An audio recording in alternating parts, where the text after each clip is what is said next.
Ne termine pas 2025 sans dire merci à Jésus. N'entre pas dans cette nouvelle saison qui t'attend sans dire merci à Dieu. Parce que oui, tu entres dans une nouvelle saison. Une saison de gloire. Amen.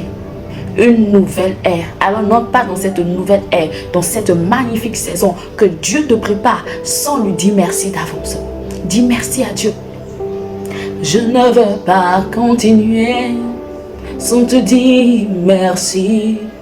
Je ne veux pas continuer sans te dire merci. Il a tellement fait pour nous, il a tellement fait pour toi. Alors ne continue pas. Ne continue pas ces jours avant 2026 sans dire merci à Jésus, sans dire merci de t'avoir gardé en lui. Merci, parce que ce n'est pas du tout un acquis, c'est une grâce d'être gardé en Christ, c'est une grâce d'être gardé en vie. Tout ce que le Seigneur a fait dans le secret pour toi, tu ne le sais pas. Alors ne continue pas sans dire merci à Jésus. Ne continue pas sans dire merci à Dieu. Il nous a gardés, il nous a relevés, il nous a fortifiés, il nous a préservés du danger. Alors ne continue pas sans lui dire merci. Prends quelques jours et dis-lui merci. Retire-toi et dis-lui merci du fond de ton cœur. Si tu n'as pas encore pris une retraite, prends une retraite, dis-lui merci. Si ton cœur est rempli d'amertume, si ton cœur est rempli des sentiments qui n'en ont pas Dieu, prends un temps à part, réellement à part, et parle-lui sérieusement. Lis la parole de Dieu. Enferme-toi dans la parole de Dieu, abreuve-toi dans la parole de Dieu et laisse Dieu te parler. Que ces derniers temps avant 2026 soient des temps que tu maximises pour parler avec Dieu, pour communier avec Dieu. C'est très important. Alors prends ta Bible avec moi et lisons Proverbe 28, 14. Proverbe 28, 14 qui dit: heureux l'homme qui est continuellement dans la crainte, mais celui qui endurcit son cœur tombe dans le malheur. Amen. Que Dieu nous aide à continuellement rester dans la crainte, parce que lorsqu'on reste dans la crainte de Dieu, on veut lui plaire. Lorsqu'on reste dans la crainte de Dieu, on veut manifester sa nature. Lorsqu'on reste dans la crainte de Dieu, on ne veut pas avoir en nous des sentiments qui ne l'honorent pas. Donc on fait tout afin de ne pas avoir des sentiments qui ne l'honorent pas. Et lorsqu'on reste dans la crainte de Dieu, qu'on a des sentiments qui ne l'honorent pas, on crie à lui. On crie continuellement à lui afin qu'il vienne nous sauver, afin qu'il vienne nous restaurer. Heureux l'homme qui reste dans la crainte. Celui qui est dans la crainte de l'Éternel veut être vrai avec Dieu. Celui qui est dans la crainte de l'Éternel veut être sincère avec Dieu, avoir un cœur sincère vis-à-vis de Dieu et vis-à-vis des autres. Que Dieu nous accorde ce cœur qui le craint, c'est-à-dire ce cœur qui veut l'honorer, ce cœur qui veut être pur devant lui, pas qui fait semblant, mais ce cœur qui veut être qui il veut que nous soyons. Que Dieu nous accorde cette grâce de ne pas avoir des cœurs durs, mais des cœurs malléables entre ses mains. Que Dieu ne voit pas en nous des personnes qu'il ne peut pas utiliser. Que Dieu ne voit pas en nous des personnes qui ne sont pas disposées à être utilisées par lui. Tu sais, cette saison qui vient, c'est une saison où Dieu va puissamment nous utiliser. Parce que laisse-moi te dire, oui, Jésus-Christ revient bientôt. On le dit souvent, Jésus-Christ revient bientôt. Certains ne le croient pas, mais c'est vrai. Il revient bientôt. Et parce qu'il revient bientôt, il veut nous utiliser puissamment ses enfants pour sa gloire. Mais il ne peut pas utiliser des cœurs qui sont endurcis. Il ne peut pas utiliser des cœurs qui n'ont pas cette crainte-là, ce respect profond pour lui. Il ne peut pas utiliser des cœurs qui ne se laissent pas être utilisés. Alors, nous devons avoir cette crainte de Dieu. Laisser notre cœur être utilisé par Dieu. Et pour cela, nous devons demander cette profonde restauration. Oui, cette profonde restauration. Nous avons besoin, sincèrement besoin d'être restaurés par Dieu. Sincèrement besoin d'être totalement restauré, guéri par Dieu, afin d'être utilisé par lui.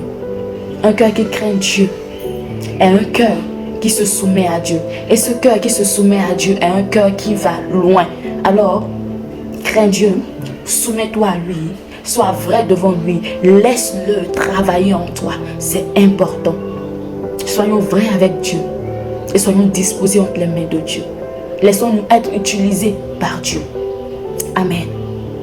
Nous allons lire un autre verset, Zacharie 4, 6. Alors Zacharie 4, 6 dit ceci. Alors il reprit et me dit: c'est ici la parole que l'Éternel adresse à Zorobabel. Ce n'est ni par la puissance, ni par la force, mais c'est par mon esprit, dit l'Éternel des armées. Amen.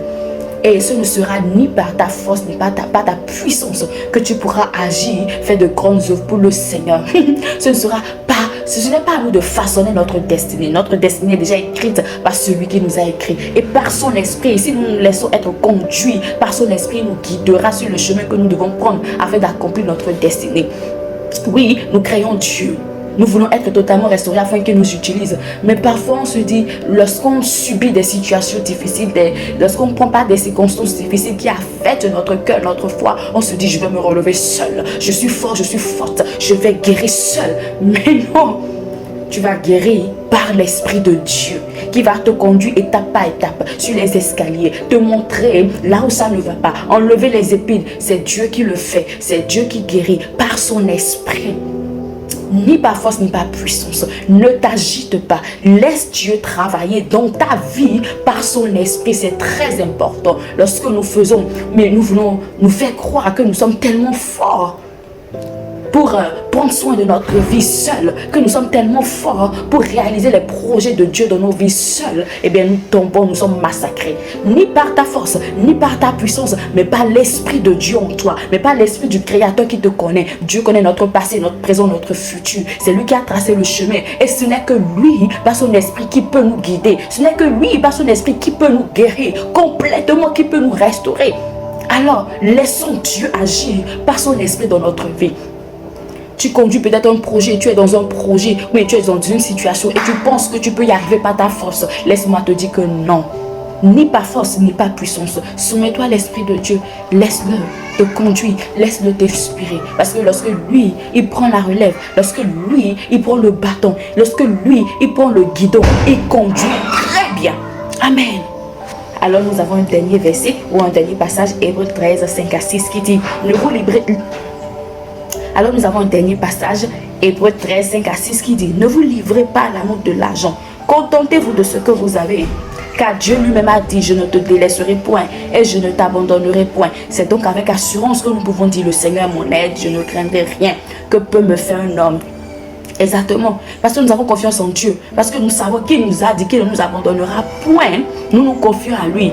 Nous n'allons pas nous soumettre à quelqu'un qui nous pensons être cette personne qui pourra subvenir à nos besoins, ou parce que cette personne a plus que nous, nous voyons que cette personne peut combler les besoins que nous avons. Nous nous soumettons, nous nous livrons, nous nous rabaissons devant cette personne, devant les circonstances. Dieu nous appelle à ne pas nous rabaisser devant l'argent. Dieu nous appelle à ne pas nous livrer à l'amour de l'argent, parce que lui détient l'or et l'argent du monde. C'est lui qui a tout créé et nous avons le créateur de l'univers en nous. Amen. C'est notre papa. Si tu as Dieu en toi, si l'Esprit de Dieu a fusionné avec ton esprit, Dieu devient ton Père parce que tu as accepté Jésus-Christ. Alors Dieu est notre Père. Nous n'avons pas à nous livrer, à nous rabaisser devant l'argent. Nous sommes au-dessus de cela, que Dieu nous accorde vraiment la grâce de savoir que nous lui appartenons et qu'en lui nous avons tout. Nous avons la richesse spirituelle, la richesse émotionnelle, familiale, professionnelle, financière. En lui nous avons tout. Si nous avons Dieu, nous ne pouvons pas nous rabaisser devant les situations. Nous devons n'importe quelle personne qui pense avoir plus que nous. Seigneur, accorde-nous cette grâce de connaître notre valeur, de savoir qui nous sommes en toi. Et si tu n'as pas encore accepté le Seigneur Jésus-Christ, dis avec moi, Seigneur Jésus, merci pour qui tu es.